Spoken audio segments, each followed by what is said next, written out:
पहला एडिटोरियल जो है हमारा वो उसका टॉपिक है anatomy of anti black racism. Background क्या है इसका? बैकग्राउंड ये है कि कुछ दिन पहले एक बंदा आ गया था सिगरेट लेने दुकान में। 20 रुपीज़ का $20 का नोट दिया उन्होंने, तो शॉपकीपर को लगा कि यार ये जाली है, तो उसने पुलिस बुला लिया। पुलिस बुलाया तो पुलिस जब आई तो उसको जब कस्टडी में ली और लेकर के वो जाने लग गई, तो रास्ते में उनके साथ जोर जबरदस्ती किया गया। हो सकता है पुलिस का इंटेंशन ऐसा ना हो कि उनको मारा जाए, लेकिन जिस तरीके से उनको ट्रीट किया गया तो उनकी घटनास्थल पे ही मौत हो गई। जिस जब वो मरने लग गए थे तो उनसे मरने से पहले सांस नहीं ले पा रहे थे, जिस वजह से उन्होंने कहा था आई कांट ब्रीथ। जब आई कांट ब्रीथ उन्होंने कहा, ये सेम वर्ड्स थे जो कि कुछ दिन पहले शायद 2014 में एक और इन्हीं के एथनिसिटी के एक व्यक्ति थे, उनके भी ऐसी ही मौत हुई थी और उनके भी आखिरी जो वर्ड्स थे वो यही थे कि आई कांट ब्रीथ। तो जिस वजह से ये एक सोशल कैंपेन हैशटैग में टर्न होकर सोशल कैंपेन बन गया और आज आप देख रहे हो कि अमेरिका की क्या स्थिति है, बाकी भी यूरोपियन कंट्रीज के सब लोग प्रोटेस्ट कर रहे हैं।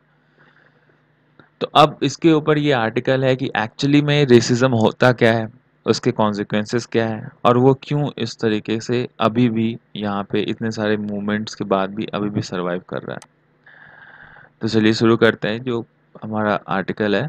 Racism has raised its ugly head in full public view once again. अगर आप देखो कि वो जो जॉर्ज फ्लॉयड उनका नाम था जिनकी मृत्यु हुई, तो वो जब मरने से पहले जब वो आई कांट ब्रीथ बोलकर मरे, हो सकता है कि अगर वो वाइट पुलिस ना होता, अगर वो ब्लैक होता या मतलब अफ्रीकन अमेरिकन होता तो इतनी बड़ी बात नहीं होती। लेकिन चूंकि ये वो वाइट पुलिसमैन था, जिस वजह से ये इतना ज़्यादा बढ़ गया। क्यों? क्योंकि इतने सारे मूवमेंट्स के बाद भी कहीं ना कहीं अंदर ही अंदर लोग रेसिज्म को फील तो करते ही हैं। आज भी जो इनइक्वालिटी है, जो डिग्निटी के ऊपर जो कॉम्प्रोमाइज़ है, वो फील करते हैं। तो एक नटशेल में अगर देखा जाए कि एक्चुअली में रेसिज्म होता क्या है, तो racism is not defining the colour, कि अगर कलर देख रहा है किसी का कोई, तो उसको देखकर किसी को डिफाइन करना। अब पेंटर है, राइटर है, आर्टिस्ट है, तो वो आप भी हो किसी को। अगर आपका भाई, अगर आप जैसे फॉर एग्जांपल इन्होंने दिया कि कृष्ण भगवान का जो रंग होता है हिंदुइज्म में, वो श्यामल रंग हम कहते हैं, तो दैट डजंट मीन कि हम कृष्ण भगवान के प्रति रेसिस्ट हो रहे हैं, उनको सांवला या काला बोल रहे हैं। सिर्फ बॉडी का कलर देखकर उसको कुछ बोलना, वो रेसिज्म बिल्कुल भी नहीं है। एक्चुअली में रेसिज्म क्या होता है? रेसिज्म होता है अगर किसी पर्टिकुलर कलर जो बॉडी होती है, तो बॉडी की जो कलर होती है उसके थ्रू आपने एक मेंटालिटी पहले से ही बना के रखी हुई है अपने माइंड में कि इस तरीके के कलर के जो लोग होते हैं वो उनके इस तरीके के शेप ऑफ आईज होते हैं, लिप्स होते हैं, नोज होते हैं, और वो ऐसे ही होते हैं और वो अपने पूर्वज के थ्रू बायोलॉजिकली वो इसको इनहेरिट करके और उसको आगे फॉरवर्ड कर रहे हैं। और भी ज़्यादा क्या दिक्कत की, जो जितने भी जो इंटर जनरेशनली जो ट्रांसमिटेड थिंग्स हैं उसके उनके बॉडी में, वो काफ़ी ज़्यादा वो सोचते हैं कि ये सब में ऐसे ही होते हैं। और लेकिन उसका मतलब ये नहीं कि अगर आप उसको उस चीज़ को ही ज़रिया मान के किसी को डिफरेंशिएट करना शुरू कर दें। देखिए, दो चीज़ होती है, एक रेस होता है और एक एथनिसिटी होती है। फॉर रियल हम रेस और एथनिसिटी को सिर्फ एक पर्टिकुलर ग्रुप को डिफाइन करने के लिए हम उसको यूज़ करते हैं, उसको डिफरेंशिएट करने के लिए यूज़ नहीं करना था। एक्चुअली में वो इसलिए ही बना था। रेस एथनिसिटी के बीच में अंतर क्या है ये मैं बता दूं। जैसे अगर आपने south African team cricket team देखी होगी, या फिर अगर आप अलग अलग टीम ही देखो दूसरे दूसरे देश की, जो इंग्लैंड के जो प्लेयर्स होते हैं वो काफ़ी ज़्यादा वाइट होते हैं। जो इंडियन प्लेयर्स होते हैं हमें ब्राउन कहा जाता है। जो वेस्ट इंडीज़ के जो प्लेयर है, कैरिबियन प्लेयर्स हैं, वो ब्लैक कहलाते हैं। तो ये तीन चार कलर का डिफरेंस है और इसे कहते हैं, एक्चुअली ये रेस है। रेस मतलब कि आपके बॉडी स्किन कलर, आपके बोन्स, आपके बॉडी का तो ये इस कलर के थ्रू आपको जो जो लीनिएज आती है उसको रेस कहते हैं। इसके बाद एथनिसिटी क्या होता है? ऐसा भी हो सकता है कि कोई आपका फ्रेंड हो, वो एक्चुअली उसके जो एंसेस्टर्स थे वो चाइना में रहते थे, लेकिन अभी पिछले उसके दादा, उसके पापा, इस तरीके से जो एक जनरेशन है, 1 या 2 जनरेशन है, वो अमेरिका में, यूएस में सेटल है, वो वहीं पे बॉर्न एंड ब्रॉट अप हो रहा है। तो वहाँ का जो कल्चर है, उसको सीख करके वो जिस तरीके से रिएक्ट करता है, वो होता है एथनिसिटी। एक एथनिसिटी आपकी जो है, वो चाइनीज़ एथनिसिटी भी हो सकती है, बजाय इसके कि वो यूएस में रह रहा है और उसका स्किन कलर कुछ और हो। ये होता है एथनिसिटी और रेस, इसके बीच में डिफरेंस। आगे आर्टिकल में देखते हैं। ये जो आइडिया है आपका जो रेसिज्म का, वो काफ़ी ज़्यादा प्रॉब्लमैटिक है। शुरू से ही प्रॉब्लमैटिक था और इसका आज तक कोई ऐसा साइंटिफिक बेस नहीं पाया गया है जो एक्चुअली रेसिज्म को डिफाइन करे। सिर्फ कलर से, अपीयरेंस से अगर हम आप उसको अगर डिफरेंशिएट कर रहे हैं, दैट इज समथिंग एल्स। लेकिन वो एक्चुअली अगर आप साइंटिफिक की जैसा जो मन धारणा बनाते हैं कि अगर इस तरह इस कलर का लोग है तो वो एक्चुअली वो कुछ कर नहीं पाएगा, वो उसका जो है काफ़ी इंफीरियर रेस है वो, और वो उनके उनको दिमाग नहीं होता है उतना। तो ये इस तरीके का कुछ भी साइंटिफिकली ऐसा प्रूवन नहीं हुआ। तो कंक्लूजन क्या होता है कि ये होता है कि हर एक ह्यूमैनिटी रेस में लोग जो है, एक्चुअली एक रेस ह्यूमैनिटी रेस है, और इसमें कोई ऐसा नहीं है कि कोई कुछ लीनिएज लेकर के आता है। सब कुछ बॉर्न एंड ब्रॉट अप ही होता है। न्यूट्रिशन कैसा मिल रहा है आपको, किस तरीके से कल्चर में रखा गया है, आपको कितने चैलेंजेस लाइफ में फेस करने हैं, उससे ही मैच्योरिटी आती है और आगे सारी चीज़ें आपकी लाइफ में डिफाइन होती हैं। आपकी मेंटल और फिजिकल स्टेटस जो है आपका, वो डिफाइन आप खुद करते हो। कोई ऐसा लीनिएज पर्टिकुलर रेस की वजह से नहीं आता है। Classification of human on different races, हाँ करते हैं हम, क्योंकि हम एक पर्टिकुलर एरिया के लोग को वैसा डिफाइन करते हैं कि हाँ इस तरीके के वहाँ पे इक्वेटोरियल डिफरेंसेस है, एक इक्वेटर की वजह से जो सनरेज आती है उसके वजह से डिफरेंसेस आ जाते हैं, तो वो एक कहने का एक माध्यम है। लेकिन उसका ये बिल्कुल भी मतलब नहीं है कि वो बायोलॉजिकल कैरेक्टरिस्टिक्स कुछ पोजेस करते हैं जो कि बाकी दूसरों से अलग है, और उनका कुछ ऐसा ट्रेट है जो कि आपके पास नहीं है, या फिर मेरे पास नहीं है, या फिर किसी और के पास नहीं हो सकता है। जो कैपेसिटी है सिविलाइजेशन की, और उनकी मनी मेकिंग एबिलिटी है, उनकी उनकी पढ़ाई लिखाई करने की एबिलिटी है, या फिर और भी किसी भी तरह की जो एबिलिटी है, ये रेस लगाने की या फिजिकल एक्सरसाइज की, किसी भी तरह की एबिलिटी रेस के अनुसार डिफरेंशिएट नहीं होती है। दूसरा ये भी माना जाता है कि जो रेसिज्म का जो एक क्लासिफिकेशन है, वो ये भी आता है कि रेस और कल्चर सिस्टम के बेसिस पे हायरार्की बना ली जाती है कि ये जो लोग हैं वो हमसे जैसे वाइट जो हैं वो हम काफ़ी सुपीरियर हैं, और जो ब्लैक्स हैं, जो ब्राउन्स हैं, वो काफ़ी ज़्यादा इन्फीरियर है और इनके साथ रहा नहीं जा सकता है। अभी इनका क्लासिफिकेशन और भी देख सकते हो आप, कि जैसे रेसिज्म जो है वो सिस्टमैटिकली एक आइडियोलॉजी है कि हम बड़े हैं और वो छोटे हैं हमसे। उसके अंदर में भी एक होता है कि 2 होते हैं एक्चुअली। एक होता है कि अगर हम उनके साथ रहेंगे तो हम कॉन्टैमिनेट हो जाएँगे, पॉल्यूट हो जाएँगे।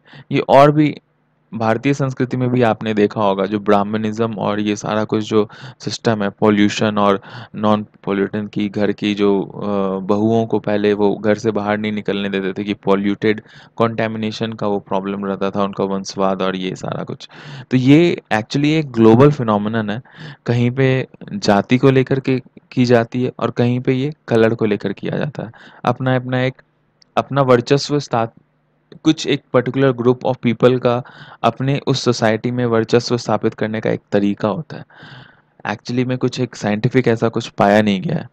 सब कुछ डिपेंड करता है आप किस तरीके से आपका लालन पोषण किया गया है, उसके ऊपर ही आपका मेंटल और फिजिकल अपब्रिंगिंग या फिर जो मैच्योरिटी है वो डिपेंड करता है। It should be therefore be avoided to keep minimum,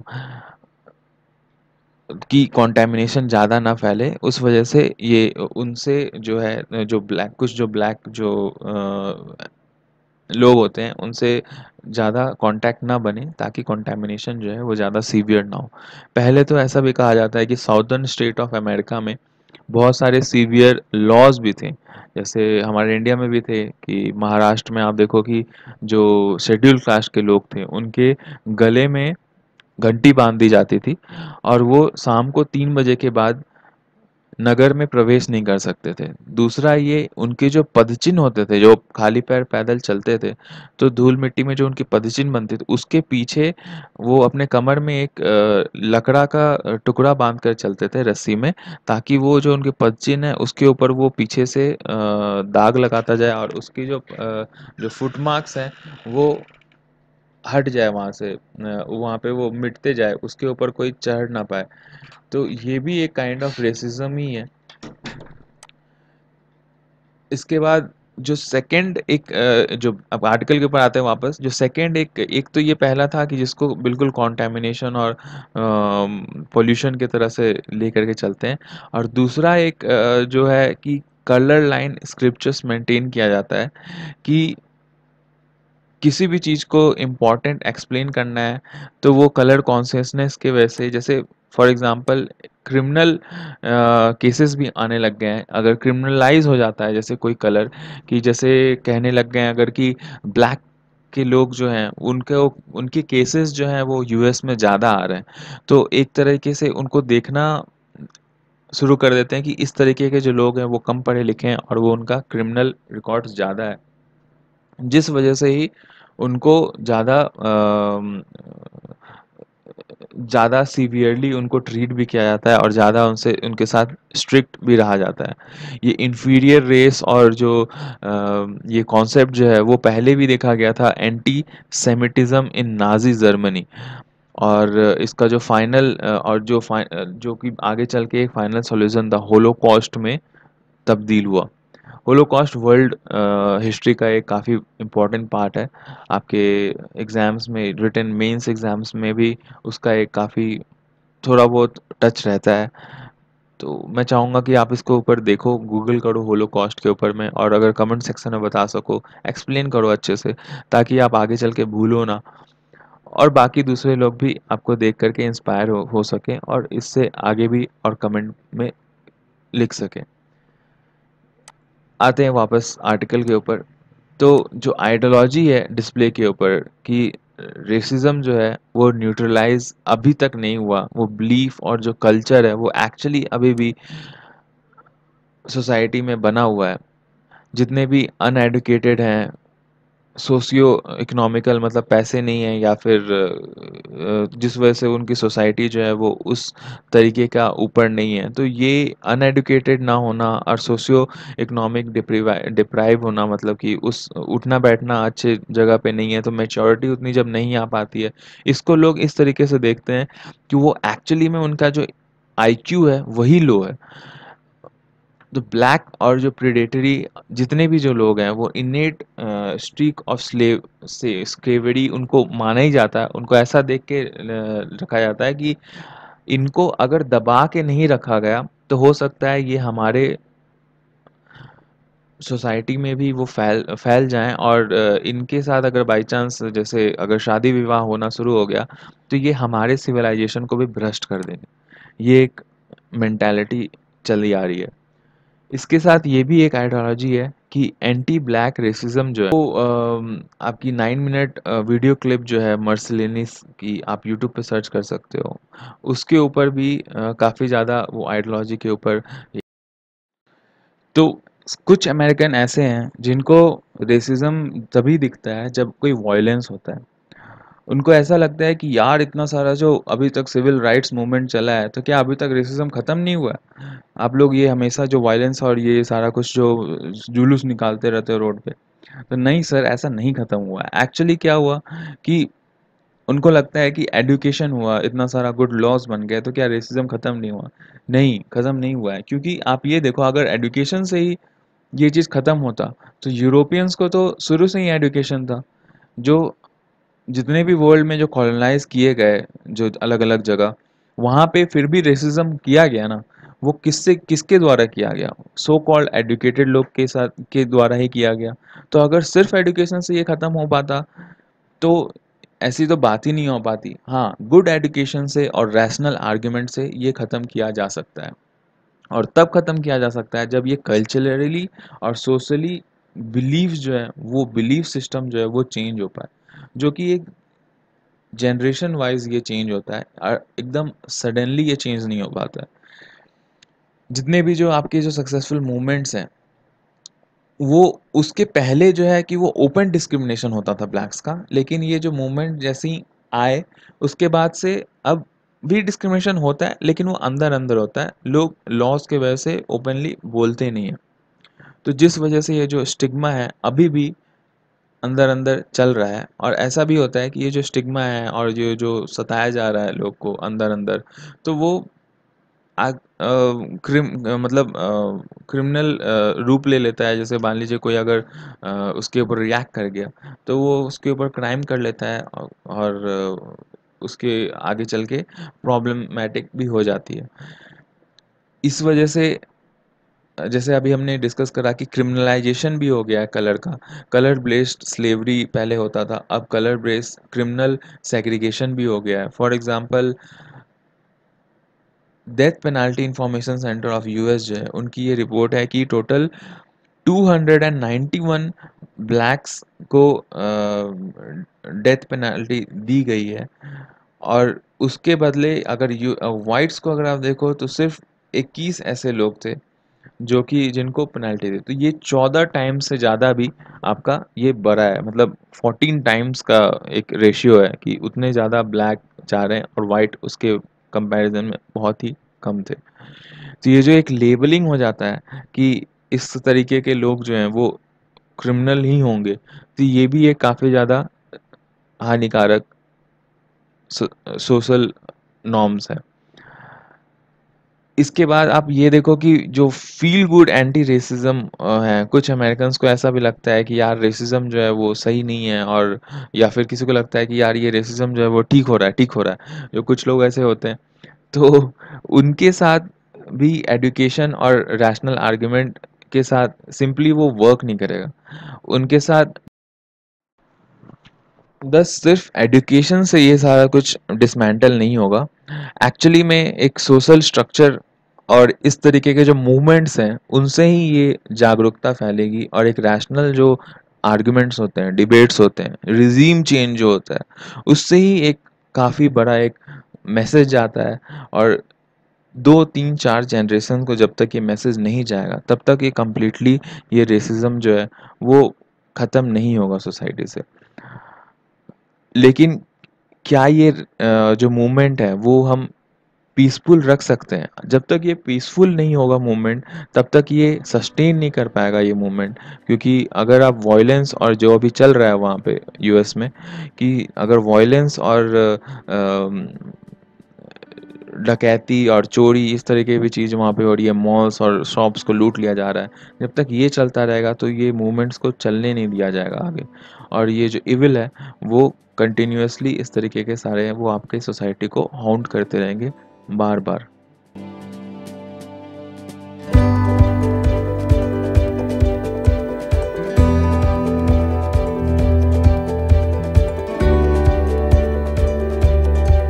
तो नेक्स्ट टॉपिक है हमारा being vocal on right local. Actually कुछ दिन पहले जो प्रधानमंत्री ने कहा, एक स्लोगन जारी किया था मन की बात के time, vocal for local. Vocal for local करने से क्या होगा, लोकल अगर सब्सटेंस हमें अगर अगर हम लोग उसको बूस्ट करेंगे तो वो मेड इन इंडिया और ज़्यादा उसका प्रोडक्शन बढ़ेगा, जिसके वजह से वो टैक्स तो ज़्यादा पे करेगा ही हमारे भारत सरकार को, एम्प्लॉयमेंट भी उसकी काफ़ी ज़्यादा बढ़ेगी उनके अपेक्षा जो बाहर से इंपोर्ट होती है सामान। और दूसरा बात, अगर मेड इन इंडिया ज़्यादा लोग लेने लग जाएंगे तो हो सकता है कि बाहर की जो कंट्री जो जो प्रोडक्ट वाली जो संस्था है वो इंडिया में आकर के वो अपना यहाँ मेक इन इंडिया करना शुरू करे। सो फॉर एग्जांपल सैमसंग ने करा है, अभी नोएडा में वेस्ट प्लांट लगाया है उन्होंने। तो इसके ऊपर एक अभी आज आर्टिकल है, इसमें ये कहते हैं being vocal on right local. मतलब वो ये कहते हैं अगर बीइंग वोकल फॉर लोकल अगर हम लोग होने लग जाए, अगर वोकल हम लोग बोलने लग जाए, लोकल सामान हम लोग ज़्यादा लेने लग जाए, तो इससे क्या है काफ़ी ज़्यादा प्रॉस्पेरिटी हमारे देश के अंदर आएगी। हमारा हो सकता है कि इन्वायरमेंट और ज़्यादा ग्रीन हो जाए, हम लोग ऑर्गेनिक सब्सटेंस और बायोडिग्रेडेबल मटेरियल्स यूज़ करने लगे जो तो फिर इन सब से हमारा और ज़्यादा हमारा जो इन्वायरमेंट है वो ग्रीन हो जाएगा, और अफोर्डेबल हेल्थ केयर हमें मिलने लग जाएगी, क्योंकि फार्मास्यूटिकल कंपनीज और ज़्यादा इंडिया इंडिया के अंदर मेड इन इंडिया करेंगी, और हो सकता है हेल्थ केयर सेक्टर्स भी हमारे इंक्रीज़ हो जाएँ गाँव तरफ में, विलेजेस में। तो जिस वजह से जो इन सब की जो फंक्शनिंग है स्कूल्स और बाकी से भी चीज़ जो लिविंग स्टैंडर्ड है वो सब हो सकता है इंक्रीज़ हो जाएंगी। इसके अलावा सिटीज़ में जो है पॉल्यूशन थोड़ा कम होगा, दिल्ली ऐसे सिटीज़ थोड़ा सा हेल्दियर एयर ब्रीथ कर पाएंगी, और अपॉर्चुनिटीज़ जो है वो और ज़्यादा बढ़ेंगी। लेकिन अगर हम लोग सही से इसको इस्तेमाल नहीं किए इस मुहिम को, तो इसके उल्टा भी हो सकता है। उल्टा क्या कि इंडियन प्रोडक्ट्स के ऊपर इनका ये एक टॉन्ट है कि जैसे अगर हम लोग उसको सही से नहीं किए तो इंडियन प्रोडक्ट्स जो थोड़े से अभी क्वालिटी में नीचे हैं, तो उसमें ऐसा आता है कि अगर हम लोग ज़बरदस्ती ही यूज़ करने लग जाएं इंडियन प्रोडक्ट्स को, कोई सा भी इंडियन प्रोडक्ट्स चाहे वो अच्छा हो ख़राब हो, तो ऐसा भी हो सकता है कि हम लोग को broken frames of umbrella use करते रहना पड़े, टोस्टर्स यूज़ करना पड़े जो कि जो कि कहीं भी से गर्म हो जाता है, और ऑफिस चेयर जो रोटेटरी वाला नहीं हो, जो स्लाइडिंग वाला हो, एक ग्रिप वाला जो नीचे आता है, वो वाला चेयर्स हमें यूज़ करना, मतलब एक एग्जांपल दे रहे हैं, ऐसा आर्टिकल में उन्होंने लिखा है। वैसे तो रिवॉल्विंग चेयर हमारे इंडिया में भी बनता है। तो researchers who find it difficult to equip their laboratories avoid reading research papers, जो उतने वर्ल्ड क्लास टाइप के रिसर्चर्स नहीं है हमारे इंडिया में, तो हो सकता है कि वो जो टेक्नोलॉजी वहाँ से अगर हम बाय करेंगे, तो अगर इस तरह का बीइंग वोकल फॉर लोकल अगर हम लोग करें, तो हो सकता है वो लोग हमें टेक्नोलॉजी बाय आउट करने से बॉयकॉट करें, ऐसा संभावना है। क्योंकि आप देखो कि जितने भी इम्पोर्टेंट स्किल्स अभी इंडिया के हैं, और जितने भी फ्लरिशिंग मार्केट इंटरप्राइजेस हैं हमारे देश में, वो सारा कुछ कहीं ना कहीं विदेश के साथ टाई अप करने के बाद ही इतना ज़्यादा फ्लरिश हो पाए हैं, और वर्ल्ड वाइड उनका जो बिजनेस है वो उतना बड़ा है, तभी यहाँ तक हम लोग पहुँच पाए। लेकिन अगर हम उनको बॉयकॉट करेंगे, तो ये ऐसा हो ही सकता है यार कि जैसे यूएस फर्स्ट और ये इस तरह का जो उन लोग अभी, और ब्रेग्जिट और ये सब सब लोग अभी थोड़ा प्रोटेक्शनिस्ट चल रहा है, अपना सिटीजन फर्स्ट, अपना कंट्री फर्स्ट देख के चल रहा है। तो क्या पता हम लोग अगर उनका प्रोडक्ट बिल्कुल ही बॉयकॉट करने शुरू कर देंगे, और सरकार भी अगर उसको मना कर देगी, तो हमारा प्रोडक्ट भी वहाँ पे बैन हो सकता है, हमारा सर्विसेज जो अभी फ्लरिश कर रहा है वो भी हो सकता है कि सफ़र कर जाए।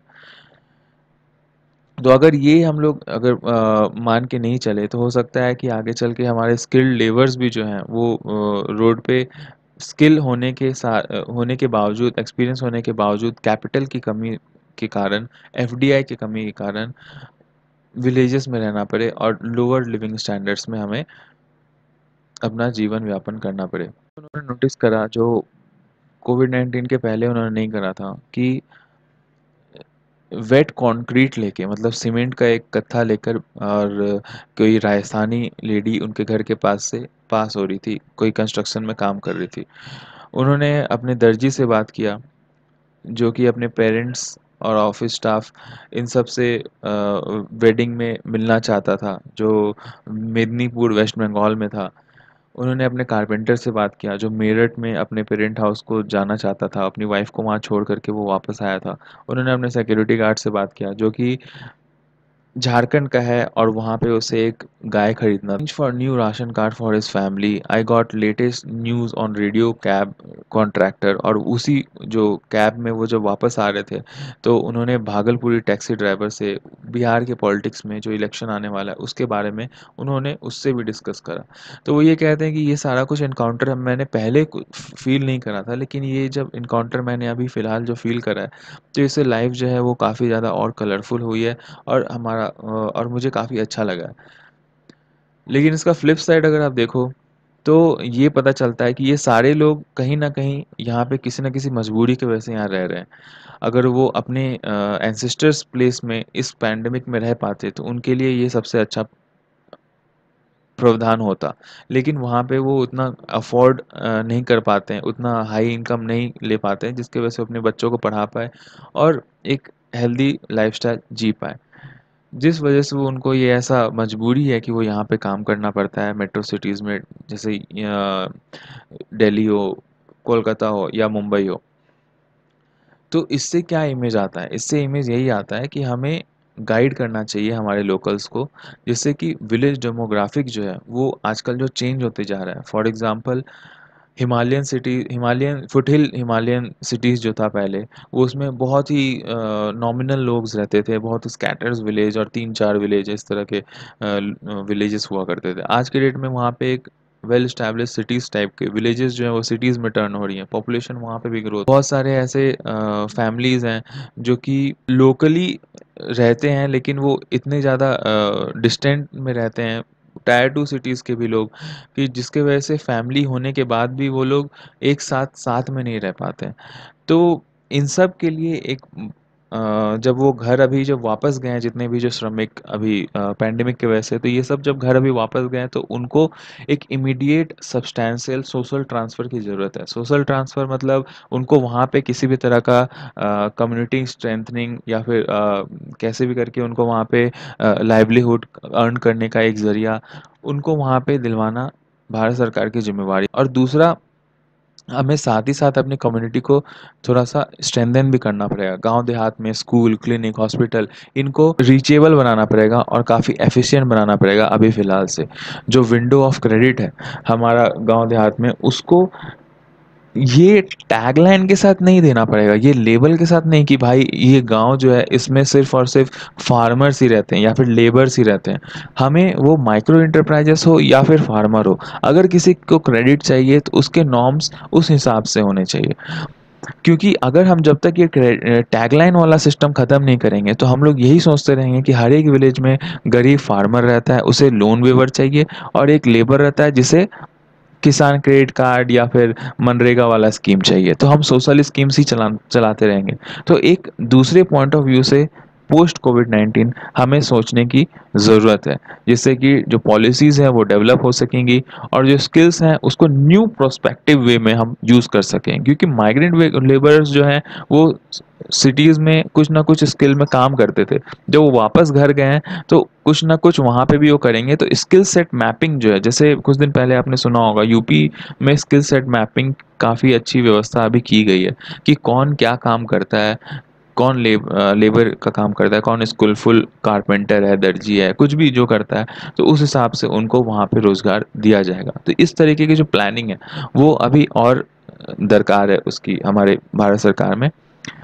और ये जो राइट है, कैसे इस तरह का राइट जो है वो प्रमोट किया जाए, हमारे गुड्स एंड सर्विसेज को कैसे टैरिफ और कोटास को हमारे गवर्नमेंट जो है प्रोक्योर कर पाए और उसको रूल के थ्रू उन सबको और भी अच्छे तरीके से उनके तक पहुंचाया जाए। ये सारा कुछ जो ग्लोबल कॉम्पिटिटिवनेस है लास्ट 20 साल में, 2 डेकेड में, जो न्यू फील्ड्स है such as software development, pharmaceutical, engineering products, इसमें भी हमारा ग्लोबल कॉम्पिटिटिवनेस हमने काफ़ी अच्छा करा है। तो जैसा हमने पहले डिस्कस करा था, जो ग्लोबल कॉम्पिटिटिव हमारे इंडियन कंपनीज है, जैसे फॉर एग्जांपल टाटा है, फिर टीसीएस है, तो ये सब सारा कुछ जो कंपनी अगर ग्लोबली है तो उनको बॉयकॉट ना कर जाए, जिस वजह से हमें ऐसा नहीं है कि बिल्कुल ही फॉरेन सब्सटेंस को बॉयकॉट करके चलना है। और जो सस्टेनेबल एनर्जी इनिशिएटिव्स हैं हमारे गवर्नमेंट की, जो एक्शंस जैसे सोलर एनर्जी का हो गया, तो इसमें क्या है कि बहुत सारे ऐसे कंट्रीज़ हैं जैसे कि जर्मनी है, कैलिफोर्निया, चाइना है, तो इसमें ये लोग बहुत ही ज़्यादा मास नंबर में और काफ़ी चीप करके सोलर पैनल्स ये सब जो है वो हमारे कंट्री को दे रही है। जैसे जर्मनी में उतना ज़्यादा कॉस्टली था सोलर पैनल की जर्मनी सरकार को सब्सिडी देना पड़ा, जबकि जर्मनी का जीडीपी जो है वो काफ़ी ज़्यादा नीचे चल रहा है। लेकिन इंडिया में ये प्रॉब्लम नहीं था, इंडिया में चाइना के से सोलर पैनल आया काफ़ी चीप कॉस्ट पे, इंडिया ने भी सब्सिडी दिया, लेकिन उतना ज़्यादा सब्सिडी हमें देने की ज़रूरत नहीं पड़ी। और अब हम लोग धीरे धीरे सोलर पैनल में रिन्यूएबल एनर्जी के क्षेत्र में काफ़ी ज़्यादा आगे धीरे धीरे बढ़ रहे हैं। तो ये सब चीज़ हम बॉयकॉट तो कर ही नहीं सकते ना, नहीं तो फिर उल्टा जो बर्डन है वो हमारे भारत सरकार के ऊपर ही आ जाएगा। जो पैंडमिक है उसको उसकी अवेयरनेस होनी चाहिए सबके ऊपर, और इंटरडिपेंडेंसी जो है, नॉलेज की जो लिमिटनेस है, ग्लोबल एंगेजमेंट है, वो सब सारा कुछ को हमें साथ ले करके चलना ये अभी ज़रूरी है। क्योंकि जब तक हमारा जो सस्टेनेबल और रिसाइलेंट कम्युनिटी बिल्डअप नहीं हो जाता तो हमारा फिजिकल स्ट्रक्चर जो है वो रेगुलेट नहीं किया जा सकता, या फिर उसको ग्रोथ की आशा उससे में से उतनी ज़्यादा नहीं लगाई जा सकती। सेंटर जो है वो डिवॉल्व करे स्टेट्स को, स्टेट जो है वो डिवॉल्व करे local community, local self governments को, कि किसी भी तरह जितने भी जो नॉलेज हैं, प्रोडक्ट्स हैं, वो जो इवॉल्व हो रहे हैं बाहर से हो रहे हैं तो ठीक है, उनके वहाँ से टेक्नोलॉजी को हम इवॉल्व करें, अपने अंदर एमएसएमईज को डेवलप करें, अपने अंदर स्मॉल स्केल इंडस्ट्रीज़ को डेवलप करें, और एक क्रिएट करें with in 3 4 5 years time being, कि हम लोग अपना एक सेल्फ रिलायंट बने। लेकिन फ़िलहाल टोटली पूरी तरीके से बॉयकॉट करना मेड इन इंडिया के पक्ष में उतना कारगर साबित नहीं हो सकता है।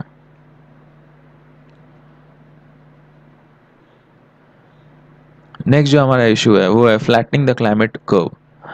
Leaders should act on climate crisis with the same alacrity that they have shown towards कोविड-19। अभी क्या है, जब से कुछ दिन पहले से आपको देखा, जब से इंडस्ट्रियल एज हमारा बढ़ना शुरू हुआ है, तो दो तरह के कर्व्स जो हैं वो हाई होना शुरू हो गए, बिल्कुल अब्रप्ट तरीके से। पहला, atmospheric concentration of carbon dioxide, जैसे कि ग्रीन हाउस गैसेस, ये सब सारा कुछ। और दूसरा कि जो टेम्परेचर है, ग्लोबल टेम्परेचर कर्व जो है वो भी काफ़ी अलार्मिंग रेट से ऊपर बढ़ने लग गया है। तो ये जो अपवर्ड ट्रेंड है, एक्चुअली CO2 जो कर्व है वो बिगिन हुआ था हमारा 18,000 साल पहले से, और ये लिटिल 200 पार्ट्स पर मिलियन का जो पॉल्यूशन था उस टाइम पे, और उसके बाद फिर धीरे धीरे करके वो हमारा अर्थ जो है वो कूल होना शुरू हुआ। फिर 250 270 ppm तक हमारा आया, जो कि 11,500 साल पहले की बात है। उस समय भी जो हमारा कंडीशन था वो काफ़ी ज़्यादा वार्म था। फिर उसके बाद आप देखिए कि अब फ़िलहाल जो हम लोग अभी 200 ppm के ऊपर हम लोग अभी फ़िलहाल हमारा साइक्लिक जो फैशन चल रहा है, और ये स्टेडी रहा है close to 280 ppm for 10,000 years until the beginning of the 19th century. जब अब 19th सेंचुरी जब आ गया तो हम लोग फॉसिल फ्यूल बर्न करना शुरू कर दिए। तो फॉसिल फ्यूल जैसे ही बर्न होना शुरू हुआ, इंडस्ट्रियल रिवॉल्यूशन आया, और भी फॉरेस्ट भी बहुत सारा बार बार बर्न होते रहता है। ऐसे कुछ दिन पहले ऑस्ट्रेलियन वाइल्ड फायर हुआ था आपका, फिर अभी हमारा ये ऋषिकेश उत्तराखंड में वाइल्ड फायर हुआ। अभी आज आज के पेपर में आया कि असम में आपका वो ऑयल वेल एक उसमें आग लग गई है। तो ऑयल वेल्स इस तरह की जब आग लगती है तो बहुत दिन तक वो जलता ही रहता है। तो ये सब के वजह से जो कार्बन डाइऑक्साइड है, जो जो गर्मी बढ़ रही है ग्लोबल में, उसके ऊपर ये कहते हैं कि 0.2 billion tons of carbon dioxide emission 1850 से एनुअल एमिशन शुरू हो गया है, जो इंक्रीज होकर 36 बिलियन टन 2018 तक पहुंचा है।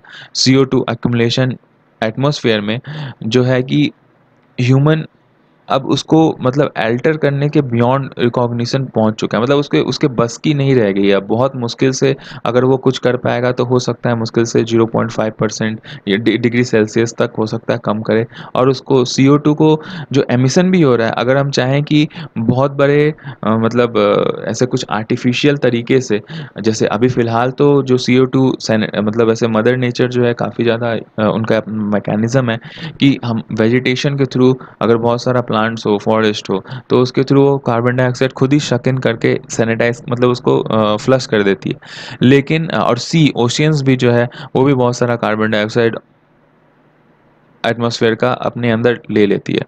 लेकिन अगर हम चाहें कि जियो इंजीनियरिंग के थ्रू इसको हम शक इन करें, तो वो चीज़ में अभी उतना ज़्यादा फ़ीज़िबल नहीं है, काफ़ी कॉस्टली भी है, और जो है भी वो काफ़ी ज़्यादा स्लो है, जो कि कार्बन डाइऑक्साइड को वातावरण से सक करके और उसको कार्बन वेस्ट या फिर फर्टिलाइजर्स के लिए कार्बन बनाकर और उसको वेस्ट प्रोडक्ट में निकालते रहे।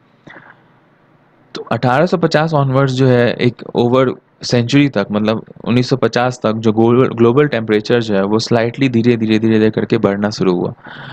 सेकेंड कर्व के बारे में बात करना शुरू किया हमने। तो जब हम ये जब बढ़ता शुरू हुआ तो 1975 तक पहुंचते पहुंचते टेम्परेचर ग्राफ जो है वो डिस्टिंक्टली काफ़ी ज़्यादा स्ट्रेट होने लग गया, और 2015 में द ग्लोबल हीट एक पूरा 1 डिग्री सेल्सियस बढ़ने लग गया, जो कि हंड्रेड्स ऑफ ईयर पहले ऐसा हुआ करता था। और अगर हम लोग ऐसे ही चलता रहें तो हो सकता है कि सेंचुरी के एंड तक हम लोग 4 डिग्री सेंटीग्रेड तक हमारा जो है वो वार्मिंग होना शुरू हो जाए। क्लाइमेट चेंज जो है इवॉल्व करता है टाइम के साथ, टेम्परेचर जो है वो चेंज करता है, लेकिन इसके साथ सिर्फ टेम्परेचर ही नहीं चेंज करता है, रेनफॉल, ह्यूमिडिटी और विंड स्पीड भी अल्टर होती है, जिसके वजह से ग्लेशियर्स पिघलते हैं और हमारे सी लेवल जो है वो राइज अप करते हैं। बहुत सारे ओशियन कंट्रीज जो हैं वो ज़्यादा वोकल हुए हैं अभी फ़िलहाल में, मार्शुपियन कंट्रीज से सब जो है, क्योंकि अगर सी लेवल राइज होता सबसे पहले वही आइलैंड्स डूबेंगे और वहाँ से उनको पलायन करना पड़ेगा, और वो पलायन करके वो आसपास के किसी, जैसे ऑस्ट्रेलिया हो गया, न्यूजीलैंड हो गया, या फिर कोई चाइनीज़ नेशन हो गया, या फिर वियतनाम, या फिर किसी भी थाईलैंड या इंडिया भी आ सकते हैं, जैसे कि माइग्रेंट्स आते रहते हैं किसी दूसरे कंट्री से, तो फिर उनको शरण देने के लिए हमें ही अपना देना पड़ेगा, और जबकि लैंड एरिया जो है पूरे वर्ल्ड में, ग्लोब पे, वो कम होता जाएगा। तो इस वजह से उनको बचाना काफ़ी ज़रूरी है। दूसरा भी और several other extreme weather events है, जैसे हुरिकेन है, हीट वेव्स है, ड्रॉट है, तो ये सब सारा कुछ भी कहीं ना कहीं क्लाइमेट चेंज को एसोसिएट करते हैं। इन डायरेक्टली तो नहीं है, लेकिन हाँ इनडायरेक्टली ट्रेंड जो है उसके वजह से, मतलब ग्लोबल वार्मिंग की वजह से ही ये सारा कुछ होता है। 2003 में यूरोपियन हीट वेव जो आया था उससे 70,000 से ज़्यादा लोग मरे थे। 2015-19 में जो ग्लोब है और सबसे ज़्यादा वार्मेस्ट रिकॉर्ड किया गया हमारा। और सिर्फ अगर अमेज़न फायर 2019 में जो आया था उसको अगर हटा दो आप, ऑस्ट्रेलियन बुश फायर जो है उसको आप अनप्रिडिक्टेड बता दो, तो उसके बाद कोविड-19 जैसी जो महामारी जो फैली है मार्च 2020 में, इसके बाद भी मार्च में हमारा जो ये सेकंड सबसे वार्मेस्ट मार्च रिकॉर्ड किया गया है।